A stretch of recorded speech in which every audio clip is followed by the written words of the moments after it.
Britney Spears' manager sent me a cease and desist part 3, final part. Now here's where the cease and desist comes in. I have shared this story before because social media is part of my job and I love doing story times about my time living in LA and being around celebrities. I'm going to post the cease and desist on the screen for you to read, but before I do that, I want to remind you, I never once said that I felt I was essayed by him, but because of the fans' interpretation, I received this letter. Feel free to screenshot this if you like. Now, why am I posting this?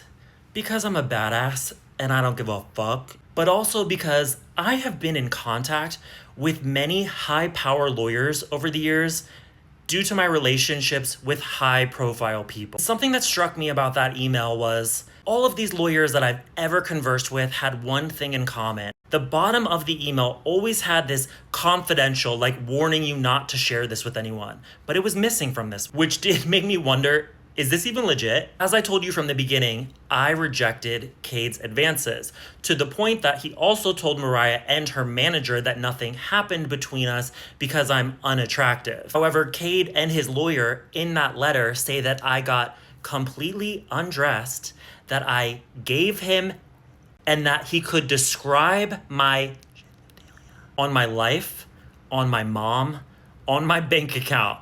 That never happened. So again, it went from I was unattractive and he never would to now he could describe my.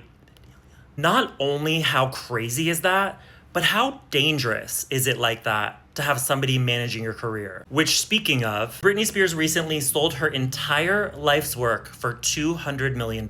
Anyone with 2 eyes and 2 ears can tell that woman is not in a position, in a clear state of mind, to be able to sell her life's work. My girl was just arrested for a DUI.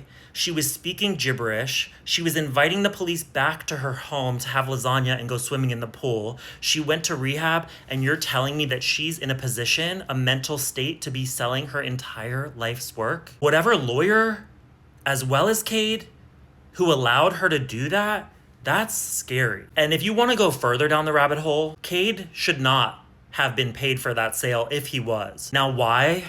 Because I remember working for Mariah, and it was part of her deal with her manager that anything to do with music, especially anything prior to her employment, she was to be paid nothing off of. Mariah's manager was paid off of things like television deals, movies, products, tour, because why should she get paid off of something that was going on decades before she was around? The lawyer also said in that cease and desist that I never informed Cade during our interactions that I feel uncomfortable, as if there wasn't a clear power imbalance between an agent and an assistant, and also him trying to intentionally make me feel that power imbalance. They said that I was talking about this to increase my public profile. Well, the first time that I shared this, I had 30,000 followers on TikTok. Now, I have over 400,000 followers. And he's continued talking shit about me since this. I remember I was at one of Trisha Paytas' shows, one of her Christmas shows, and she said to me, "Oh, I was just in New York and we were talking about you. I was with Cade."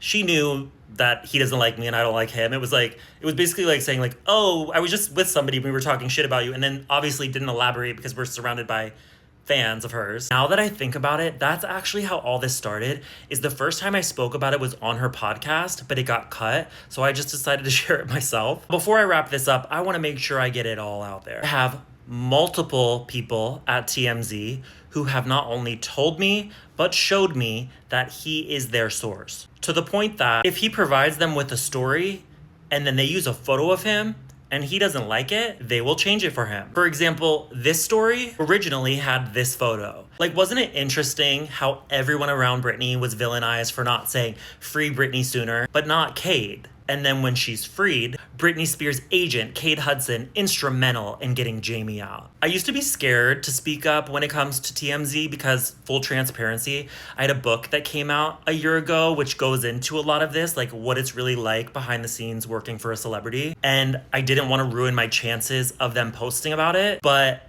I've seen how TMZ works, like every single step of the way. I've seen sources deliver stories to TMZ and then they post it when it's 100% not even true because they just believe, I guess, whoever's close to that celebrity. If you guys are interested, I can do full on story times of things that were posted to TMZ that I know for a fact that are a lie that I was there for. Because maybe this sounds ridiculous, but I used to take TMZ as the Bible. I was like, if it's on TMZ, it's true. But now I read the story and I'm like, who is putting this here? Who is it benefiting? To wrap up, the point of all of this was fans are asking, is Cade a user? Well, he tried to get me to sleep with him by showing me photos of him with celebrities. He tried to land Kris Jenner's lawyer the same way. He allegedly offered a heterosexual actor money to introduce him to Amanda Seyfried. And now Britney Spears' Instagram story is being used as an ad